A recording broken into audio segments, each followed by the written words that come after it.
Could love drive you to fly?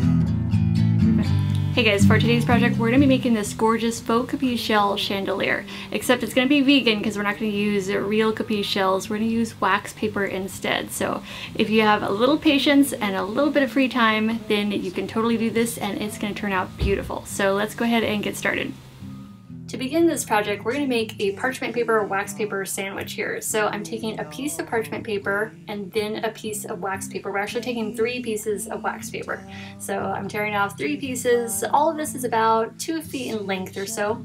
And then another piece of parchment paper to go on top. The parchment paper is really just to protect our surface and our iron.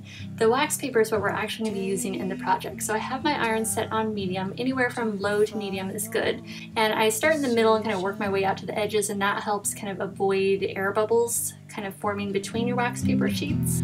Could freedom be between the lines? And after about 15 seconds of ironing, all 3 pieces of your wax paper will be bonded together as one. So I made about 15 sheets of these, and I sliced them into about 3-inch sections, or 3-inch strips of paper.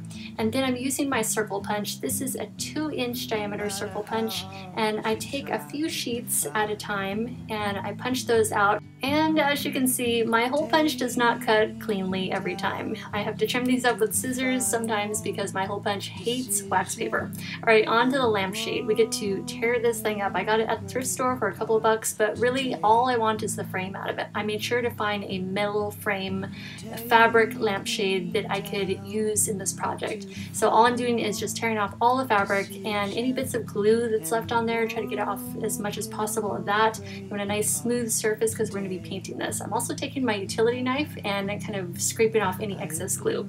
I'm using Krylon Brush Metallic in Brushed Nickel, and I'm just giving the lampshade frame a couple of coats of this, letting it dry in between, and then we're ready to move on to sewing. I'm going to be using my craft needles and my extra strong thread. I'm sewing by hand, but you can run these through a sewing machine if you want. So I've threaded my needle with a 22-inch piece of thread. That's the length that I need for the amount of circles that I'm sewing together, which is 5. And so I just make 1 single stitch at the top of one of my wax circles, and that's going to start the chain. So there's no knot in the thread right now. You actually don't need to knot until the very end of your chain. Instead, make sure to leave about a 6 or 7-inch tail of thread when you first start, because that's what you're going to need to tie with.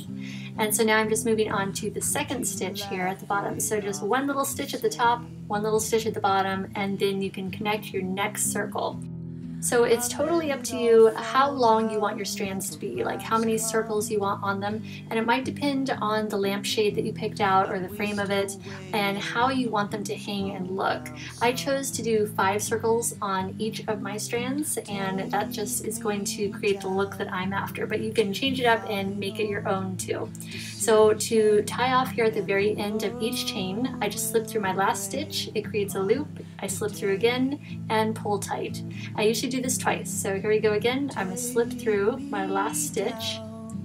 That's going to create a loop, and I'm going to slip through that loop with my needle and pull tight, and then we're done. And then just snip off that extra thread and set that chain aside, or well actually I guess we're going to be tying it. Okay, so after you have all the chains that you want made, I kind of did all mine at first, and then I started tying them all onto my lampshade frame.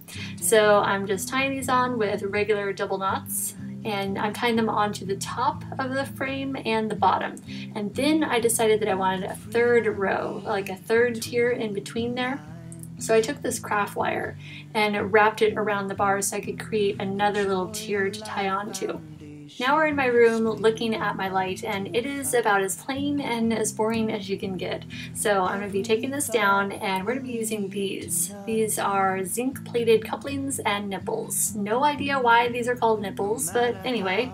Alright, so I have my nipple and my coupling, and I'm going to twist the coupling onto the nipple. Okay, this is getting weird. All right, since this bar is really just an extender, we're just gonna call it the extender. So I'm taking my coupling and I'm twisting it onto the end of my extender, allowing enough space for my lampshade to be able to attach to the bottom.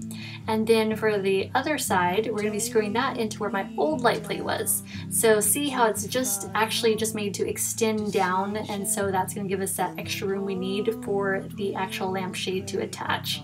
So outside, I'm using this Rust-Oleum Universal Metallic Paint and Primer in one. It's in the color Pearl Mist. It is a gorgeous, sheer, kind of pearly white. It's just beautiful. So pretty, especially in the light. And you can see how it just has a little bit of shimmer to it.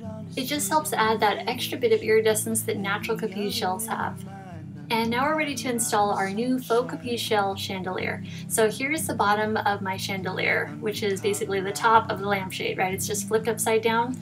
So I'm just installing it. There's the cap to my original light plate, and I'm just gonna screw that into place. It's gonna lock the frame of the lampshade against the coupling that's on the end of the extender, and that's the setup.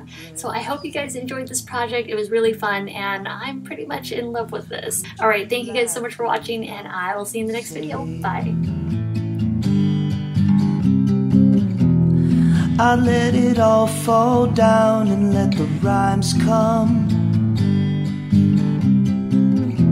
I'd waste away and let the roots grow around some. Take me down.